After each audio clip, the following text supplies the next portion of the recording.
আসসালামু আলাইকুম রহমতুল্লাহ আমরা চলে আসলাম মহিলা কলেজ থেকে। আমাদের তহিন কিছু কথা বলবে। ইন্টার সেকেন্ড ইয়ারে তুমি পরীক্ষা কেমন দিলা? আলহামদুলিল্লাহ অনেক ভালো হয়েছে, যেটা বলার বাহিরে। মানে আমি একটা কথাই বলতে চাই, এত ভালো হয়েছে যে ধারণার বাহিরে। স্যাররা এমন গানটাই দিছে যে আমার মনে হয় স্যারেদের গোড়া স্যারেদের আজকে একটু অত্যাচার করে বাড়াইছে। মানে এমন গান দিছে যে ধারণার বাহিরে, ঘাটটা পর্যন্ত ঘুরাইতে দেয়নি।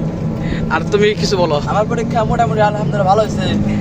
আমি জানি যে ব্যায়াম একটু ছাড় দেয়, কিন্তু আজকে পরীক্ষা দিয়ে যা বুঝলাম আর সেবা তো গাইড দেয় না। সামান্য এই যে আমার বন্ধু সামনে তখন কার ঘুরাইছে, খাতার নগরে নিয়ে গেছে। একদিন বন্ধুর আমার খাতা এক্সপেল করে দিচ্ছে, আর তুই তো আমার দোস্ত গাইড দিছে ওদের লেখাই পারে না। দোস্ত আমি একবারে দাঁড়ায় বসে থাকছে। আমার দোস্ত হামিমের শোক আমার পরীক্ষাটা অনেক ভালো হয়েছে। ভাবছিলাম আমি আর আমার দোস্ত একসাথে পরীক্ষায় বসবো, কিন্তু আমার দোস্ত আমার থেকে অনেক ফাঁকে বসে অনেক বানিয়ে লেগেছে, অনেক অ্যান্সার করে ফেলেছে। আমি মাত্র আর তুমি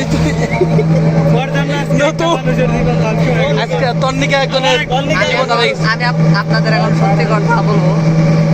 আমি যাই লিখছি, লেখা শেষে আমার কাছে প্রশ্ন চাইছে, প্রশ্নটা আমি ওকে দিচ্ছি। এখন এটা কি আমার দোষ? সংক্ষিপ্ত আকারে শেষ হয়ে গেছে বক্তব্য। এই মাঝে অফ করে দিলাম বেগের মুখের চেহারা নিয়ে।